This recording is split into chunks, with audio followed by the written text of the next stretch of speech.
3 decades, more than 30 years, with a science that has not just shaped my career, but my very being, my values, my beliefs, and even my relationships.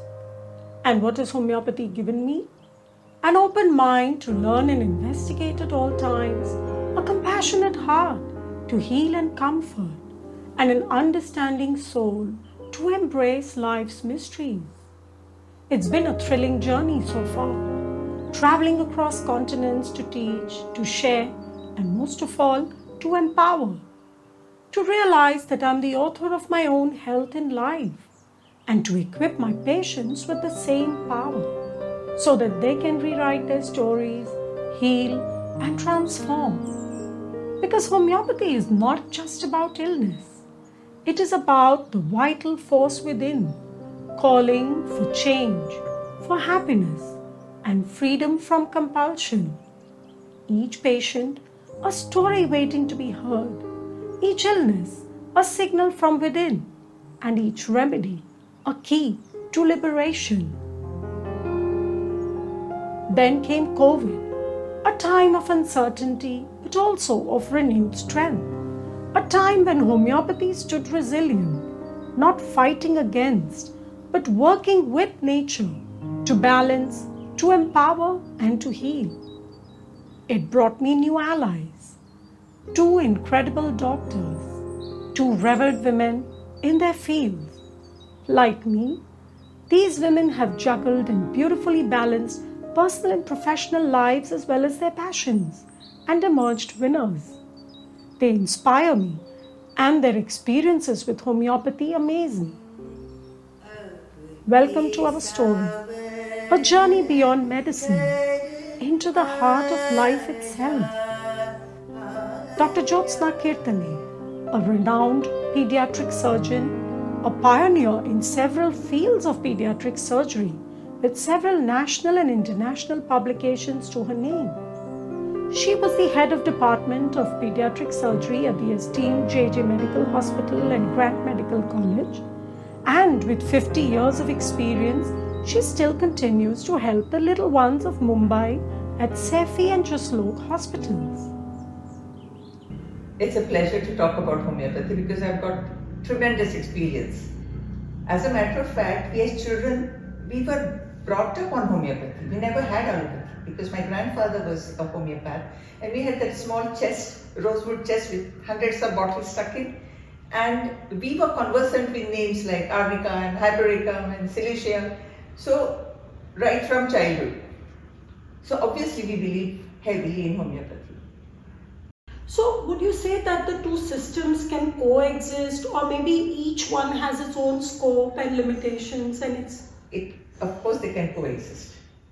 I can tell you that because I'm a surgeon, I'm a pediatric surgeon, and children are averse to taking bitter medicines or pills and things like that. So whenever I operate, I do not give them any allopathic analgesics or anti-inflammatories. I give them arnica and hypericum. Wow. And they are jumping around. I mean, the mothers are surprised. When they come for follow-up, I said, how is this child behaving? Was he or she, was there a lot of pain?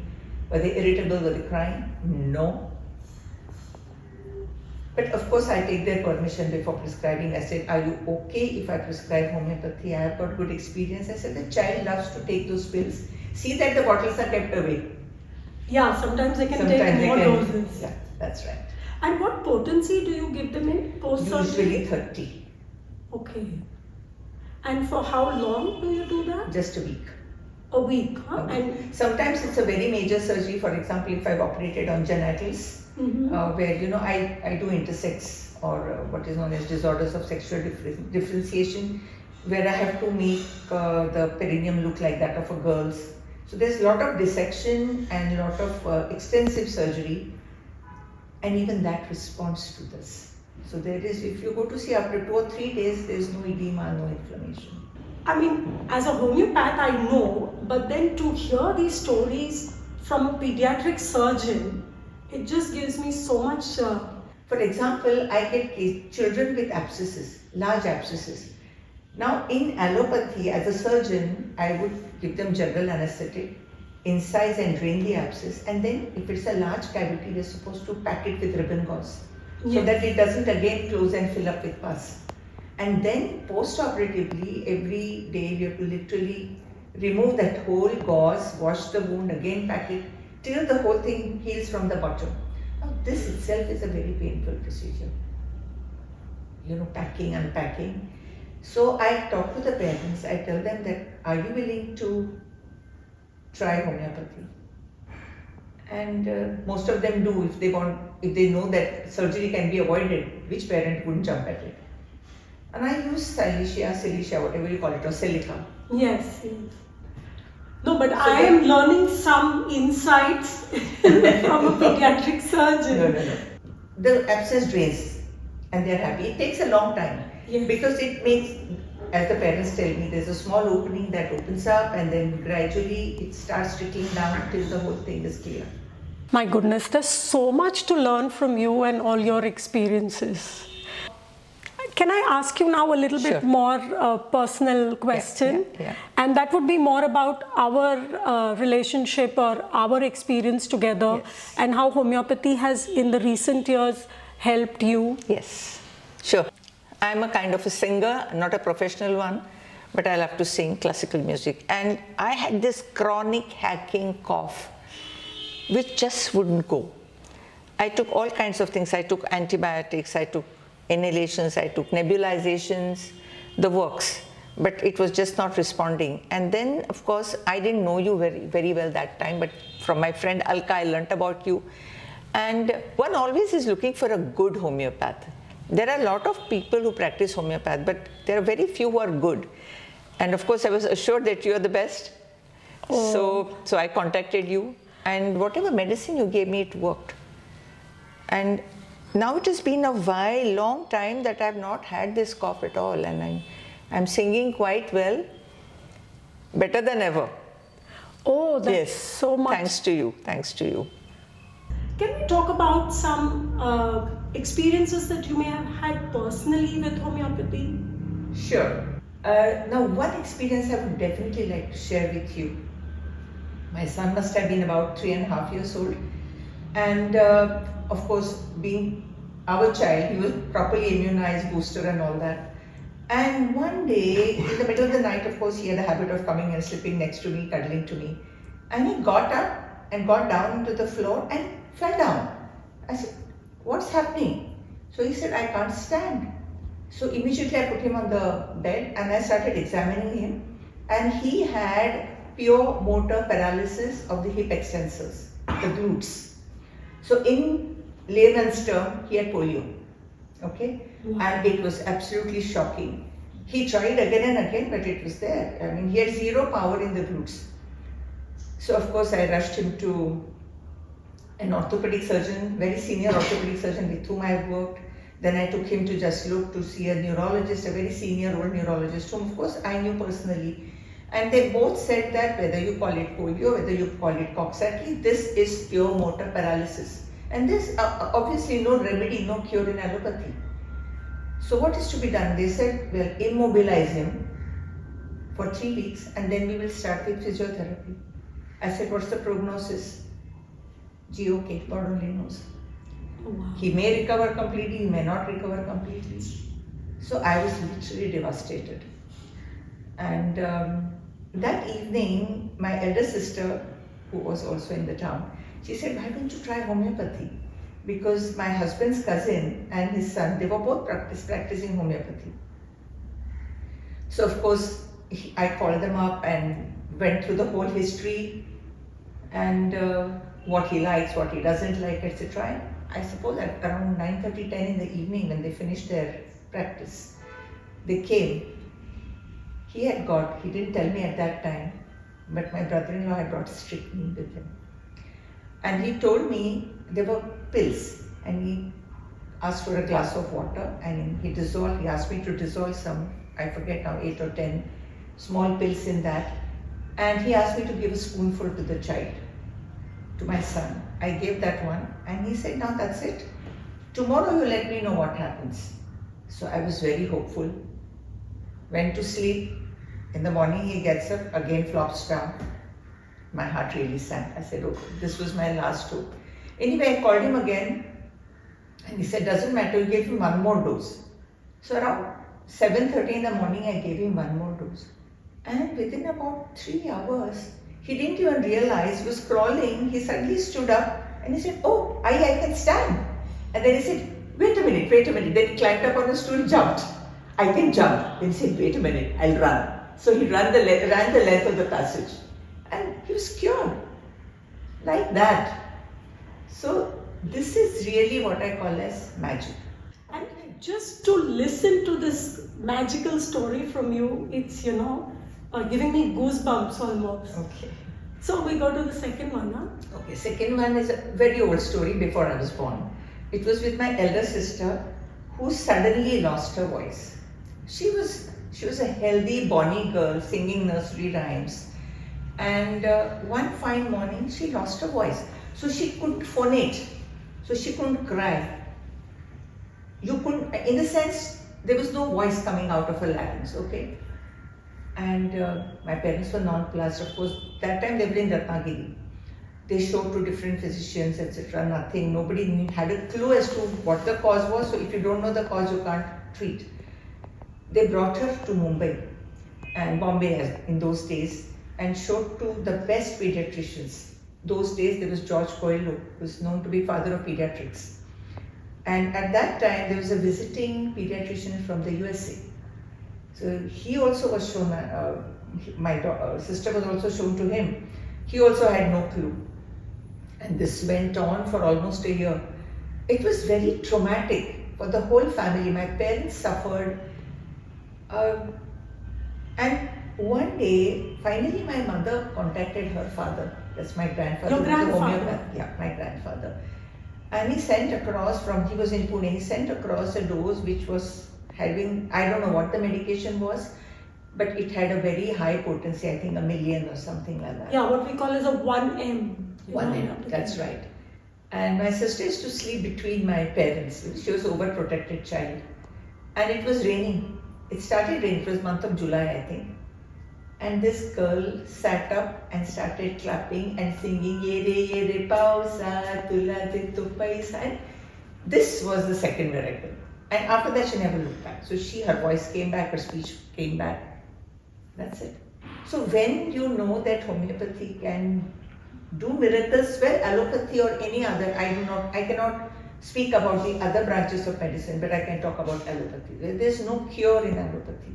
Homeopathy comes to your help. And now that we are at this whole thing about singing and music, I would just like to tell you a little bit and also tell the people who are homeopaths and watching this session a little bit about your personality. Yeah, okay. Of course, you brought it out exactly. There is singing, yes. There is all this, enthusiasm to treat people and to always be on the move. So there's this, I would say, infinite bucket of energy that you have. And sitting here, we are in your home, which is an absolute beautiful home. Thank and you. These are qualities of a bird personality. And not just any bird. So in the map system, for those of you who know, we have a songbird personality, then we have a parrot personality, yeah. And then we also have a seabird personality. These are the migratory birds. And then we have raptor personalities. And out of all, the most, I would say, majestic ones are the raptor personalities, which are also from level 6, quite like your friend. So you're both leaders in different ways, in your own ways. Thank you. And, really the whole raptor spirit, that whole majestic, enthusiastic, and someone who I'm sure you're a very free-spirited person. Yes. Yes. And you also give freedom to others, and you love to nurture the ones who are under your wing. I have seen that in my experiences with you. So that's what you are. You're a singing bird. Thank you. And incidentally, I'm into birding. Oh yes, that too. I do a lot of bird photography. अब के सावन घर आजा अब के सावन घर आजा बदेसी सैया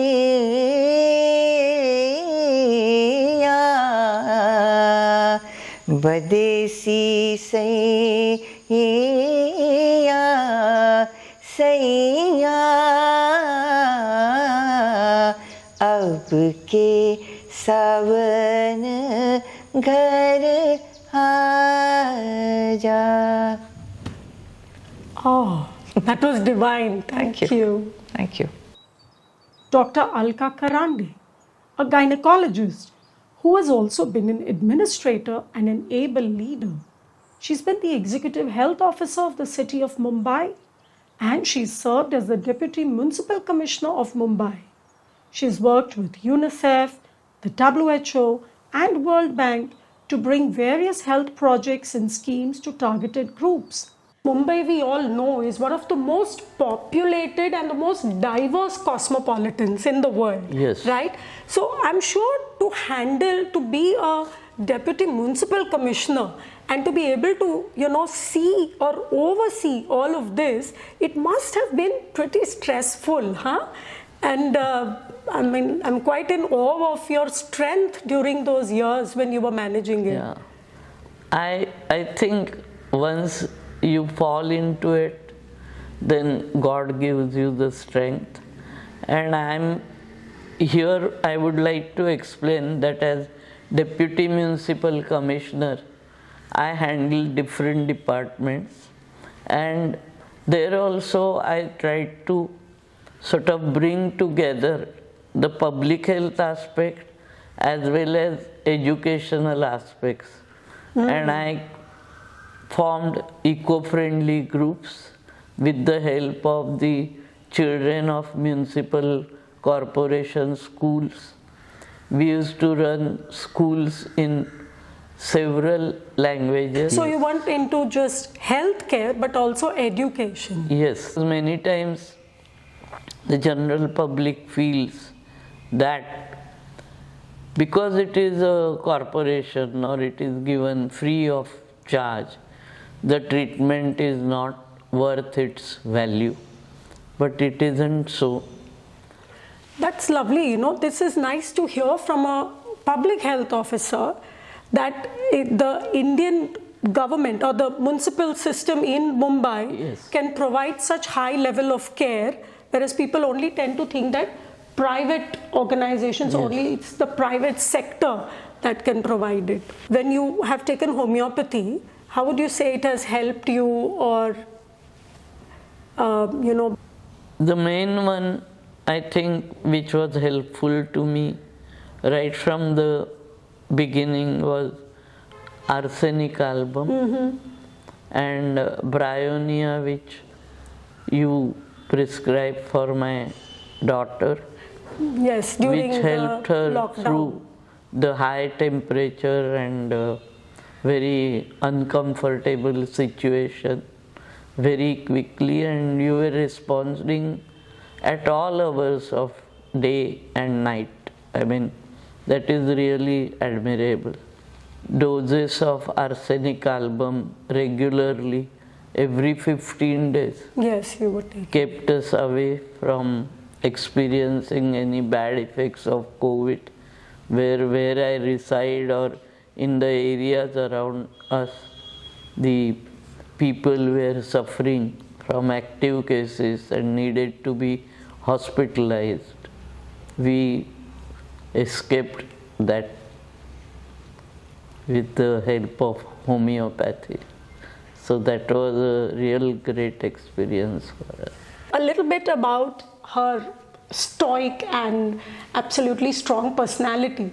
As you just mentioned that, you had to oversee this whole network of education centers and healthcare centers and, oversee the whole health system.